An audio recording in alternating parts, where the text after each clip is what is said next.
గారు నిన్న చంద్రబాబు నాయుడు గారిని విమర్శిస్తూ 40 సంవత్సరాలు అనుభవం ఉంది, విజనరీ ఉంది అని చెప్తుంటారు మీరు. ఎన్నో సంవత్సరాల నుంచి ఎవరికి రాని ఆలోచన జగన్మోహన్ రెడ్డి గారికి వచ్చింది. 17 మెడికల్ కాలేజీలు స్టార్ట్ చేశాడు. అవి కట్టడానికి గతి లేదు, అవి కంప్లీట్ చేయడానికి లేదు, నీ విజనరీ అని మాట్లాడుతూ ఉంది.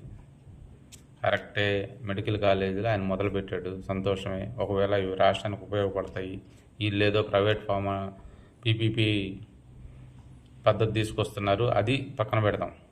అది మంచి ఏంది చెడు ఏందని తర్వాత సంగతి. మరి అమరావతిని మొదలుపెట్టారు కదా చంద్రబాబు నాయుడు గారు. జగన్మోహన్ రెడ్డికి 5 ఏళ్ళు దాన్ని ఎందుకు పట్టించుకోలేదు? పోలవరం మొదలుపెట్టారు కదా, అంటే మా వైఎస్ రాజశేఖర రెడ్డి గారు మొదలుపెట్టారు, చంద్రబాబు నాయుడు గారు కాదు మొదలుపెట్టింది అన్నారు కదా. మరి పోలవరం ఎందుకు కంప్లీట్ చేయలేకపోయారు? ఊరికే రోడ్డు ఎక్కి ఏదో ఒకటి వాగితే సరిపోద్ది అనుకుంటే ఎట్ట రోజా గారు? ఉంటాయి, ఎందుకు చేయలేదు, దానికి కారణం ఏంటి, ఎందుకు చేయలేకపోతున్నారు అనేవి ఉంటాయి, ఇరువైపులా ఉంటాయి, ఒకవైపే కాదు. కాస్త తగ్గి మాట్లాడితే మంచిది మీకే.